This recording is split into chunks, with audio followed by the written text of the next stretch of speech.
बॉलीवुड के सुपरस्टार शाहरुख खान और मशहूर अभिनेत्री दीपिका पादुकोण इन दिनों एक अप्रत्याशित कानूनी विवाद में फंस गए हैं। दोनों सितारों पर आरोप है कि उन्होंने एक ऐसी कार का प्रचार किया जिसमें गंभीर तकनीकी खामियां निकली और जिसकी वजह से उपभोक्ता को भारी आर्थिक और मानसिक नुकसान उठाना पड़ा। मामला राजस्थान के भरतपुर से जुड़ा हुआ है, जिस खबर की चर्चा आज सुर्खियों में है। हिंदुस्तान टाइम्स और भास्कर के हवाले से एक खबर आई है कि भरतपुर के रहने वाले कीर्ति सिंह ने 2022 में हुंडई कंपनी की अल्काज़र एसयूवी खरीदी थी।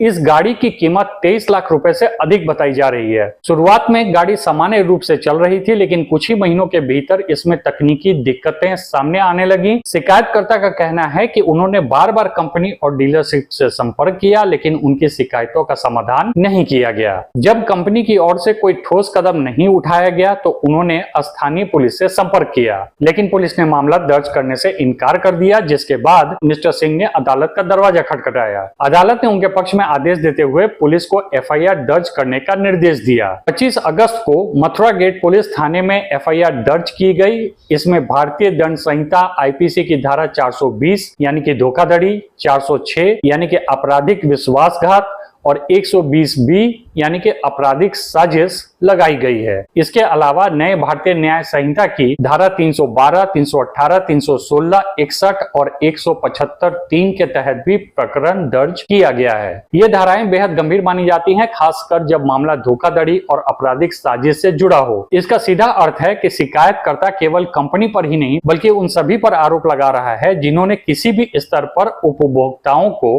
गुमराह किया है।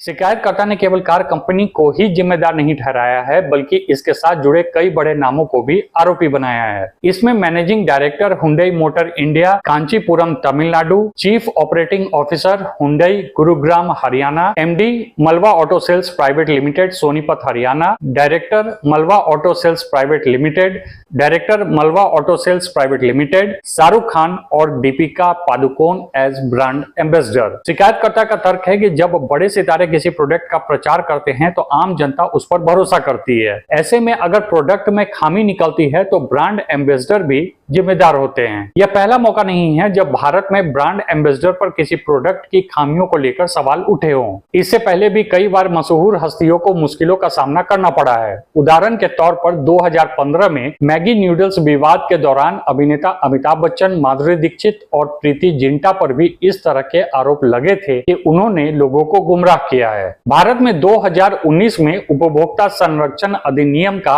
अपडेट किया गया था, जिसमें यह साफ प्रावधान है कि अगर कोई सेलिब्रिटी या इन्फ्लुएंसर किसी प्रोडक्ट का प्रचार करता है और वह प्रोडक्ट उपभोक्ता को नुकसान पहुंचाता है तो ब्रांड एम्बेसडर को भी कानूनी जिम्मेदारी उठानी पड़ेगी। यही वजह है कि शाहरुख और दीपिका का नाम इस मामले में शामिल किया गया है। हालांकि इस वीडियो के बनाए जाने तक शाहरुख खान और दीपिका पादुकोण की ओर से कोई आधिकारिक बयान सामने नहीं आया है। दोनों सितारे देश और दुनिया में अपनी बड़ी फैंस फॉलोइंग रखते हैं और ऐसे में यह मामला उनके लिए छवि को नुकसान पहुंचाने वाला साबित हो सकता है। हुंडई मोटर इंडिया की ओर से भी इस मामले पर कोई स्पष्ट प्रतिक्रिया नहीं आई है। हालांकि ऑटोमोबाइल कंपनियों में तकनीकी खामियां आना असामान्य नहीं है। अक्सर कंपनियां ऐसे मामलों को सर्विस सेंटर या वारंटी के जरिए सुलझा देती हैं, लेकिन यहाँ शिकायतकर्ता का आरोप है कि उनकी समस्याओं को अनसुना कर दिया गया। यह मामला एक बड़ा सवाल खड़ा करता है कि क्या हम केवल सेलिब्रिटी पर भरोसा करके प्रोडक्ट खरीदते हैं। भारत जैसे देश में जहां स्टार्स का क्रेज बहुत ज्यादा है, वहां उपभोक्ता अक्सर विज्ञापनों और प्रचार से प्रभावित होकर निर्णय लेते हैं। इस घटना ने यह स्पष्ट कर दिया है कि उपभोक्ता को भी जागरूक रहना चाहिए और हर बार केवल ब्रांड एम्बेसडर के नाम पर भरोसा नहीं करना चाहिए। हालांकि कानूनी प्रक्रिया अभी शुरुआती दौर में है। एफआईआर दर्ज होने के बाद पुलिस जांच करेगी, गवाहों के बयान दर्ज होंगे और कंपनी को भी जवाब देना होगा। अगर सबूत मजबूत होते हैं तो यह मामला काफी लंबा खिंच सकता है और शाहरुख और दीपिका को अदालत का सामना करना पड़ सकता है। लेकिन दूसरी ओर अगर कंपनी समस्या का समाधान कर देती है और उपभोक्ता को मुआवजा मिल जाता है तो मामला सुलझ भी सकता है। यह मामला केवल एक उपभोक्ता और कंपनी के बीच का विवाद नहीं है, बल्कि इससे जुड़ा है सेलिब्रिटी